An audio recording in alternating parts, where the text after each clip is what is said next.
Acolytes. Boo. I think my grandfather might be a serial killer. The continuation. Last time the grandfather actually pulled the dirty one out, and I was just so freaking yeah, happy about it. It was so freaking badass. I love the story right now. This is just something beautiful. But let's just see and continue. Vials contain some kind of fluid, but he told me to be careful not to open the vials. Instead, sorry, I forgot. Yeah, he's showing his grandson right now the entire shebang, and yeah, the vials basically poison that doesn't even kill those fuckers. So that's that. I was to slide them gently into the middle of the nails and bearings in 3 of the jars. After I did so, he told me to take a specific plastic bottle from the blue bag and squirt it on the metal in the jar until the 3 prep jars were 2/3 full of the liquid too. Then I had to screw the sealed lids back on. When I was done, he gave me a grin. Congratulations. You've just made nail bombs. Now be very careful with them. Nail bombs. Don't drop one and try not to tip them over. We'll need them in a few minutes. His cautions made me feel queasy. Why will we need them? Because you think they're going to track us down? He nodded. Oh yeah, they better. That's why I didn't try to kill any of them. These cultists, they are very dangerous, but sometimes they lose their stomach when they see a buddy get killed. Weekend warrior types, I guess. And we need them to follow us. He looked up at the odometer. We're about 10 miles away now. Need to be at least 10 more. Anyway, back to what I was explaining earlier. This cult, the House of the Claw, I didn't know they existed at first. Looking back on it, there were signs of their influence. That little boy that Salk picked up and killed, for instance. What was he doing out that late? And I learned later that he lived with his parents over 50 miles from where Salk snatched him. What are the odds of that happening? I can't prove it, but I suspect the house dropped him back there and had tipped Salk off as to where to look. His expression was growing angrier as he talked. That's what these crazy bastards do. They help the outsiders, facilitate their plans, worship them. Not every outsider has any cultist around them. In fact, only about 1 in 3 or 4 do, as best as I can tell. But where the house does exist, they operate like some terrorist cells. There's usually 4 or 5 working together, and they don't know the identity of anyone else in the cult outside their cell. Of course, those higher up in the chain know who are in the cells, so they can send directives down as needed. But if a cell member gets caught, they can't give up their bosses or details about the larger organization. It's clever in some ways, but it has its flaws too. He looked over at me, his face stony. For instance, these men that are after us, they have no way of telling people outside of their group who we are unless they get contacted by their bosses. That does happen periodically, but not often. So as long as the entire cell dies, our identities are safe. I felt my skin going cold. Even if we kill them, how will we know we got them all? He nodded. It's always a risk, but the most likely source of them finding out is a house member in the sheriff's office. If that person isn't among this group, we know there's likely another person. If they are, odds are good this is all of them, as they tend to do things as a full unit most of the time. There's no sure answers, though. We just have to do the best we can. Be smarter and better than them.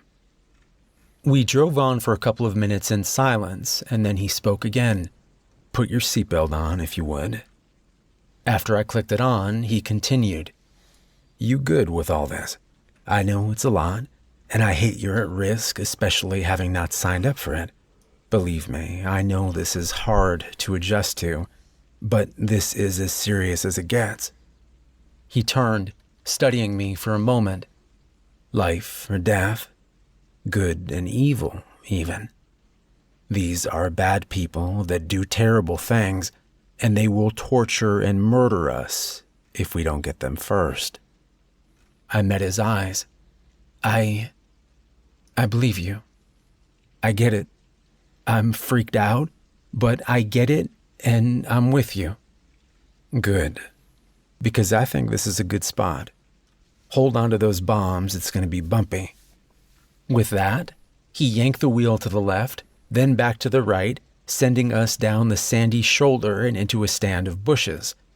I held the box containing the jars in a death grip, my muscles tensing at every clink of glass.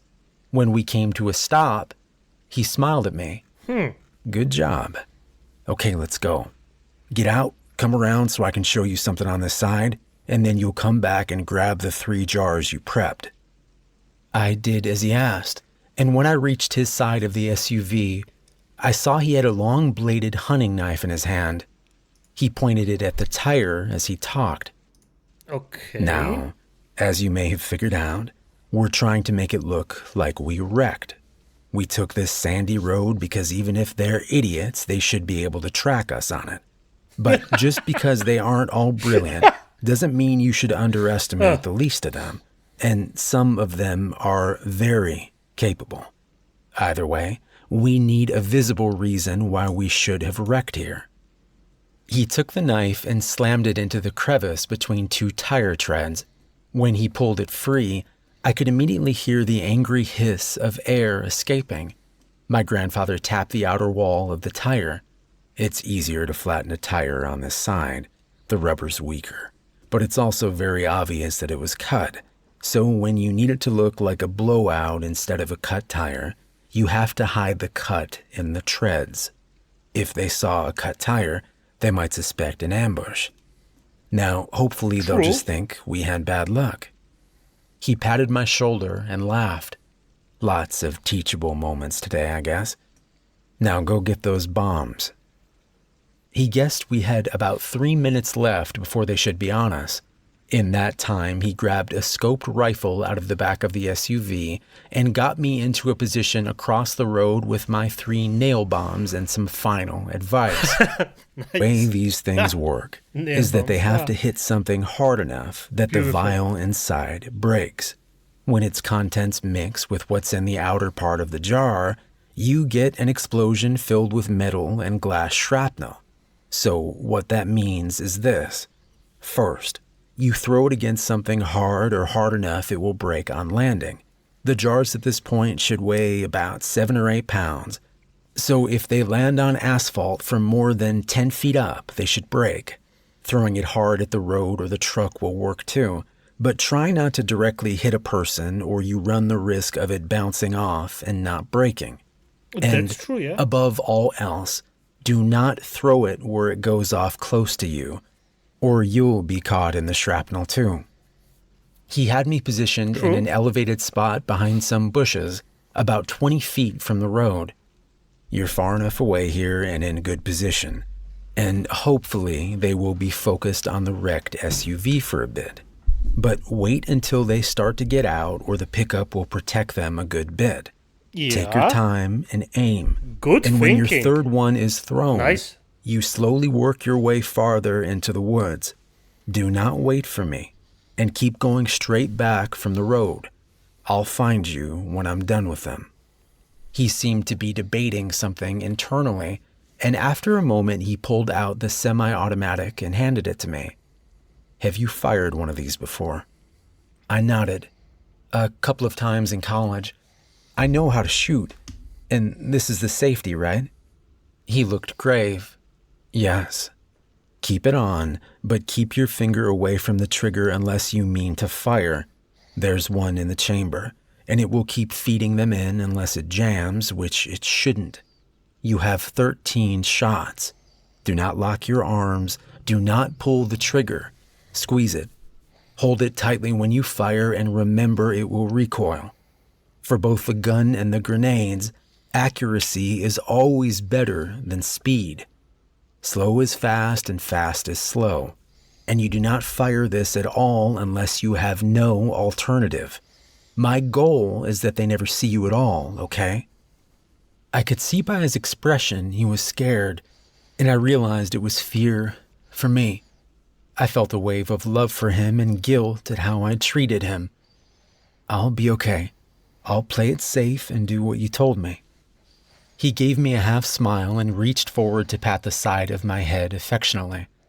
"Gotta go. See you in a few minutes." With the ease and this agility ice cold of someone demeanor. I half love his it. age, my grandfather moved down the embankment and back across the road before disappearing into the woods on the other side. Less than a minute later, I saw a cloud of dust as the cultist truck made its way towards us. As they approached, I felt anxiety gripping my stomach and I fought it down. I was worried I'd make a mistake, but I still had to try. I would do what he told me and trust that it would work out. As they approached the wreck, they slowed to a crawl and then stopped. From my vantage, I could see one of the men was stretched out in the bed, and I guess that was the one he had shot in the leg. His companion and the passenger in the cab got out to investigate the SUV. I hesitated, wanting the driver out as well, but he wasn't budging. Time to do it. The first jar hit the top of the truck, and while the explosion wasn't as loud as I'd expected, the carnage was impressive.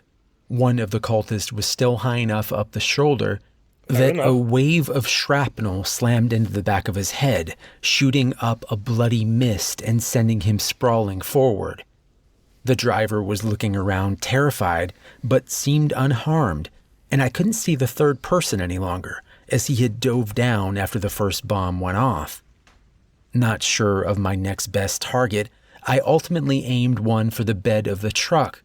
My aim was off, but lucky. It hit the driver's side window and shattered the glass, detonating as it did so. Nice. I heard the driver scream, but he wasn't dead from it. Instead, he was frantically putting his truck in drive and trying to get away. I felt a thrill of panic, but then I heard my grandfather's rifle. One crack, and I saw the cultist who had dove for cover near the SUV lose half his skull as the truck pulled away. A second crack, and the one I had knocked down with the first bomb flinched as the bullet went into his torso. 50 yards down the road, I saw my grandfather step out onto the road and line up another shot.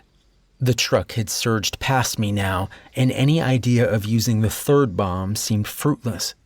I was worried he was going to get away, but then a third crack came.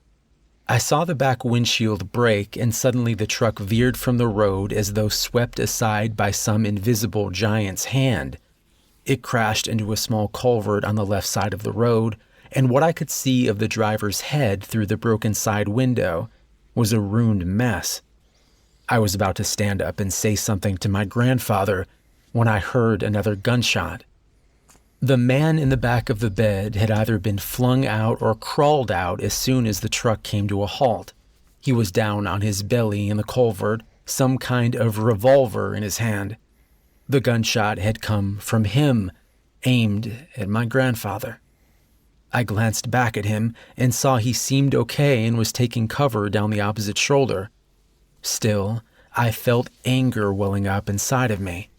Good. These goddamn people, trying to kill us, helping whatever these things were that were hurting people. What the actual hell? How could that be allowed to go on? And now this piece of shit was shooting at Grandpa? No. Hell no. I stood up, throwing the remaining bomb at him. My aim was too good that time, and it pelted him in the shoulder, bouncing off him without detonating. I kept moving towards him, shifting the pistol to my dominant hand and taking aim. The first shot went wild, so did the next two, and by then he had gotten over being struck and figured out where the new shots were coming from. I saw him turning and aiming towards me and forced myself to slow down. I lined up a shot on his chest and squeezed the trigger. He fired a second before me, but it went wide. Mine didn't, and I saw him jerk as the shot took him in the shoulder close to where the jar had struck. He dropped the gun with a shriek, but I kept firing, emptying the clip into him. I looked around to see my grandfather Better safe approaching. than sorry. He looked at the bullet-riddled body and then at me. Looks like you got him. You okay? I nodded silently, trying to keep my hands from shaking in front of him. My grandfather moved past to check the driver before coming back to me. They're all dead. I don't know if any of them are tied to the sheriff's office or not, but we may get lucky and be able to find that out. Believe it or not, these guys carry their wallets on them most of the time when they do this stuff. I guess they're worried about getting a ticket. He gave me a serious smile and squeezed my shoulder. I know what we just did wasn't easy, and you're still in shock now. That's okay. But I need you with me. Can you change out our flat tire for the spare while I check their bodies, get rid of that last bomb, and get our shell casings? I smiled weakly and said I could. 20 minutes later, we were back on the road and headed away from the carnage.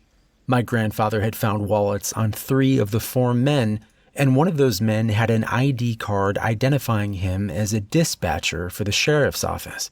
It was a small comfort, and it wasn't a guarantee that the House of the Claw wouldn't still be after us, but it was something. It's a beginning. I asked him where we were going, and he hesitated. It's time I take you to where I do my real work. I need to tell you more, and there are things you need to see. He paused as though picking his next words carefully. Some of it is going to be hard to hear and hard to look at. I think we may be past you not believing me or trusting me, and that's great. But it also makes it harder when I have to show you things you aren't going to want to believe. I felt fear creeping back in past the staticky shell of shock and adrenaline. What do you mean? Just that there's more to all of this. And it's a lot worse than some random monsters occasionally killing people for fun, as though that wasn't bad enough. I'm not trying to spook you, just prepare you. For now, try to rest some. We've got a ways to go. What troubled me more than his words was the way he said them and the haunted look in his eyes as he studied the road. For all that had happened, he had never really seemed rattled or afraid, aside from worrying about me. But whatever he was thinking about now, I could tell he was shaken. I don't know my grandfather well, but I know him much better now than I did just a day ago. And whatever is able to truly worry or scare that man, well, it terrifies me. We rode silently for some time, with my initial assumption being that we were going back to his hometown for him to tell me the rest. As we drove, however, I began to realize that we were going north rather than east, taking the highway for 2 hours before he turned off onto a small paved road that later led to a gravel one. Another few miles and we turned onto a concrete driveway that led up to a metal gate and a chain-link fence, topped by razor wire and several surveillance cameras. A sign next to the gate read, Jagger Solutions Incorporated. I looked over at my grandfather, perplexed. What is this place? Why are we here? He smiled at me as he tapped a remote attached to his visor and the metal gate began to open. We're at the Batcave. I couldn't do research and other things related to all this close to home, so I bought this place. He was pulling through the gate now and gesturing to the 3 large warehouses contained within the fence's perimeter. This used to be a warehouse for an importer. Guy sold rugs and carpet, I think. But when he died, the place sat unkept and unsold for years before I found it. Got it for a song, though the repairs and modifications did take some time and money. I mean, that's to be expected. If you get something for a song, then you're gonna get a few repairs extra. He pointed to the farthest building. That's the main building there in the back. Those other 2 are mainly for storage and some fake inventory in case the place ever got audited or broken into. Most people don't even know it's tucked back here, though. As we drove past the first 2 buildings, I saw relatively new-looking signs cautioning forklift safety rules and the importance of always wearing a hard hat and gloves. I pointed at them. Safety first, huh? My grandfather nodded. Yeah, me and my non-existent workers have never had a workplace death since I bought the place. He paused. Well, except for outsiders. We parked outside of the building, and he led me to a door with a keypad, making a point of showing me the code before we entered. Inside was largely empty, except for a pickup, an SUV, and a corner of the building that had been converted into a workshop of sorts, filled with workbenches and tools along with a heavy oak desk. I looked at him questioningly. The Batcave? He let out a chuckle. No, not this. He walked over to a far corner that was largely in shadow, and as I drew closer, I saw that it contained a stack of what looked like corrugated roofing tin. He went to a spot at the edge of the tin and stepped on it with his foot. With a loud hiss, a portion of the tin lifted up to reveal a growing slit of amber light. As it expanded, I realized that a large hydraulic hatch had been camouflaged by the pile of scrap and was now opening to reveal a set of concrete steps leading down into the ground. My grandfather pointed at it proudly. Batcave.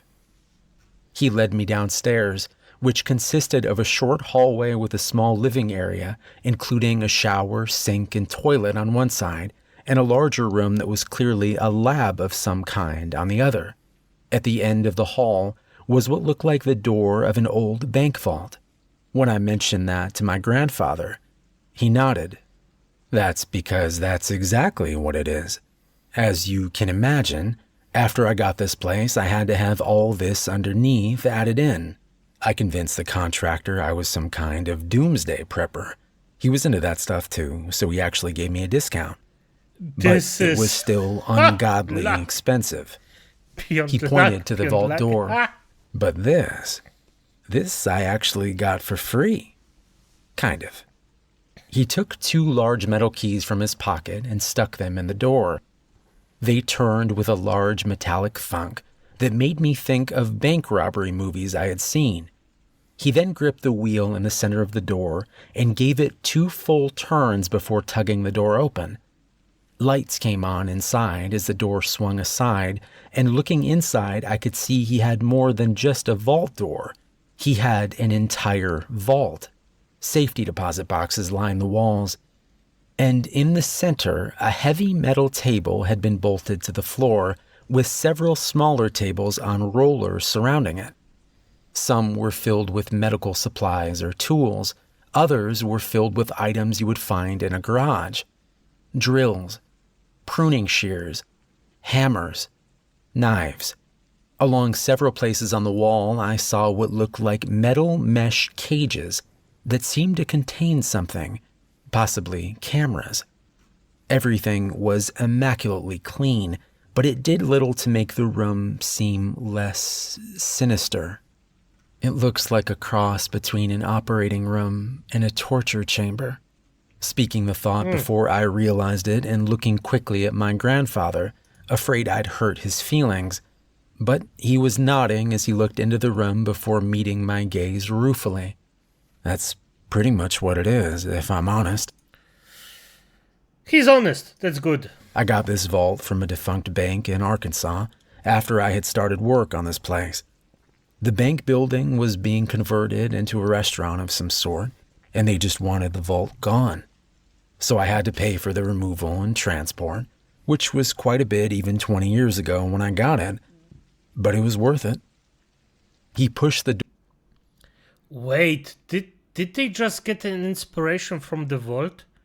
Because I remember a story about a vault, a restaurant, that actually bought basically a bank, old bank building, transformed it into a restaurant, and then they had some problems with the vault. Maybe this is the inspiration for it. Door back closed and led me back into the living space. Aside from a cot against one wall, it contained an overstuffed chair and a sofa along with a pair of small tables.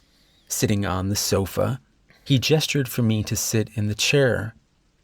Before I try to tell you any more, I think I should show you something.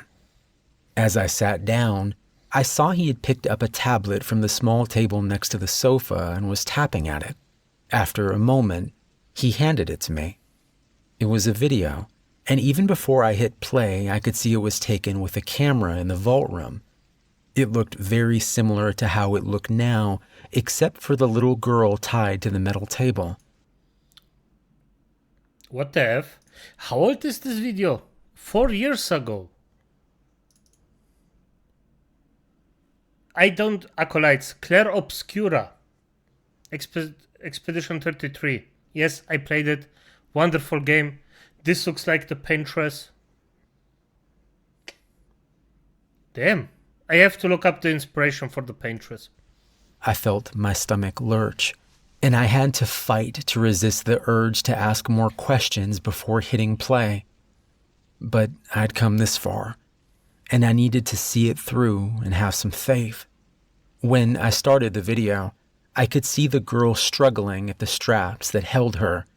The video was not of the best quality and seemed to have been filmed through some kind of mesh, like those small cages I had seen in the room, but I would have guessed she was no more than 10. After a couple of minutes of tugging at the straps, she became deathly still. I leaned closer to the video, squinting to look for any signs of life. Nothing. I glanced at my grandfather. He pointed to the tablet.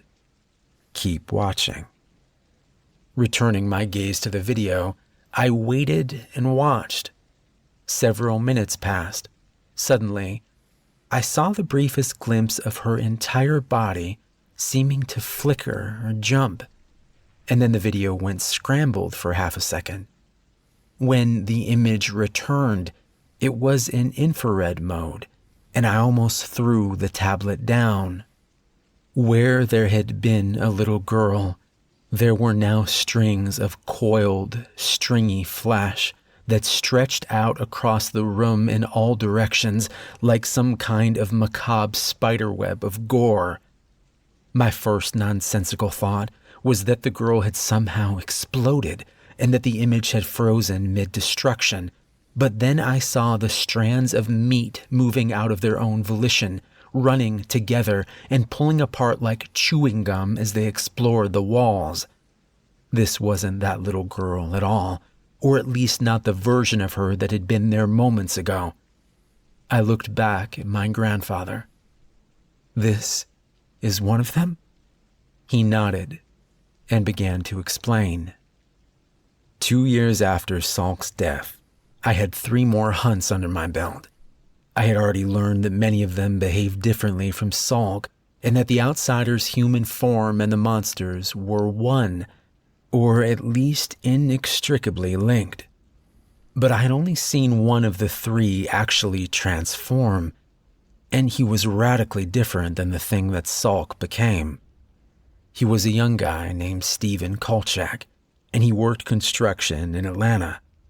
I had taken to going to medical conferences different places to have a reason to travel and widen my net and search for more outsiders. I'd encountered him at a diner near his current work site and decided to extend my stay a few days. I trailed him back to work and found he was working on a high-rise apartment building that was going up nearby. He knocked off at 4 that afternoon, and I kept up with him all the way out of Atlanta proper and into one of the suburbs where he lived with his parents. I followed him for the next 3 days and nights as best I could, and on the 3rd night he left home and headed back into the city. At first, I thought he might just be going out somewhere, but he headed right back to the work site. He didn't seem to have a key to the gate, but he scaled the fence nimbly and ducked into the shadows of the partially constructed tower. I went down the fence a couple 100 yards and followed suit. It took me a couple of minutes to find him in the dark, but then I saw him in the dim illumination of a distant streetlight, standing just inside what would one day be the lobby of the building. He was looking up at one of the walls as though trying to decide something. his face half hidden in shadow, but the portion I could see was as blank and emotionless as Salk's had been. Then he changed. In the blink of an eye, where Stephen Kolchak had stood, there was a much smaller creature. 2 feet tall or thereabouts, it had a barrel of a torso, with 2 arms and legs all covered in something that looked more like bluish moss than any kind of hair, and a flat, thick head that looked like a snapping turtle, except for having 6 eyes on each side of its long, sharply beaked snout. It gave out a small, contemplative clicking noise as it shuffled back and forth, still looking up at the wall. Suddenly, it leapt up 10 feet and clung to the spot it had been considering. As I watched, it began to lick the wall with a long black tongue, each lash leaving a blue-gray trail of slime on the spot that quickly blended in with the concrete. I had no idea what he was doing, but I knew it was nothing good. Still, I remembered shooting at the thing that I now felt sure had been Salk, and the bullets doing nothing. So I waited in the shadows for him to finish his work. It took close to 2 hours. He moved from place to place throughout the outer shell that had been constructed so far, and I felt guilty for not moving against him, trying to stop whatever it was doing. It was too great a risk without knowing more about what, if anything, might hurt or kill him in this form. True. When the creature was finished, it climbed back down to the ground, and just as quick, the young man was standing there again, fully clothed, no sign of having just turned into a monster. This was food for thought, but now wasn't the time for theorizing. Trying to move quietly, I left the shadows to intercept him from behind as he went to leave the building. I had a collapsible baton that I carried with me from the car, and I brought it down hard on the back of his head. Or that was the plan. Unfortunately, he turned at the last second and it glanced off his shoulder, eliciting little more than a grunt of pain as he dodged to the side. I was already reaching into my jacket pocket for my stun gun, but when I pulled it out and hit the button, it was dead. This was strange because it had been fully charged and working when I got out to follow him over the fence. But again, no time to wonder. There was another flash of movement and the man was replaced with the creature. Without missing a beat, it leapt at me, slamming me to the ground. I managed to get the baton up in time to catch its sharp mouth diving for my face. With the iron bar of the baton wedged into the creature's maw, I felt like I was just delaying my death rather than preventing it. It was surprisingly heavy on my chest, and its hands and feet ended in hard claws that were already digging into my clothes and flesh, pushing my arms down and minimizing any leverage I had to push the baton and the creature farther away from me. Then I noticed it was stopping. It pulled its head away swiftly, and I thought at first it was going for another lunge, but then it jumped off me, shaking its head. I rolled to my feet, ready for the next attack, and saw that it was glaring at me. Light gray smoke coming from the edges of its mouth. I could see the yellow-brown of its beak blackening slightly where the smoke touched. I could tell it was considering its options, looking at the baton in my hand and then myself. It was afraid of it more than me. It suddenly leapt into the shadows, and for a moment I thought it might be retreating. But then I heard the scrabble of claws behind me. I spun around with a blind swing and managed to catch it right before it landed on me, knocking me back down. The baton had hit it in the side and done remarkably good damage, caving in part of its torso and causing it to immediately begin trying to roll crawl away. But I was quicker this time, getting back up on my knees and bringing the weapon down again and again until I was certain it was dead. I found out later I survived because dumb luck. Some of these things are very weak to iron, unnaturally so. If it had been made of steel, I would have died that night. And there was a time later on where my reliance on iron nearly did me in. There are rules to these things, but you can never assume they will always apply. There are always exceptions, and you always have to remember that they have most of the advantages. The way you beat them is by being smarter and stronger-willed than they are, more clever. I'm still learning now, but back then, I still had a lot to learn. One of the things that I wondered early on is what the nature of these things truly are. First of all, are these people transforming directly from their human forms into monsters, like a werewolf or some version of vampires? But if that was the case, I reasoned, then what are the limits of how much they can transform? Look, there's no denying the supernatural component of all this, and even early on I understood there would be some aspects of it I could never explain fully. But at heart, I'm a scientist, and I always start from that framework in trying to understand what I can.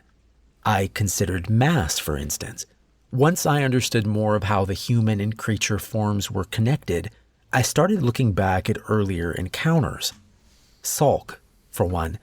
That creature was over half again as large as him as a man, and while you can displace mass to some extent if he was less dense in spots, I can tell you from the sound of it chasing me and the force with which it knocked me out that the monster version of Salk weighed significantly more than the man did.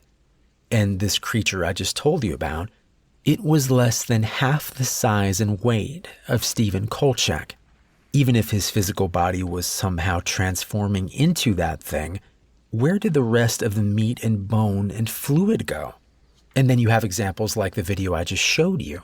These things take all kinds of forms and sizes and then go back to looking like people the next instant. But the biggest sign was the clothes. They weren't shucking off clothes or ripping them apart as they changed.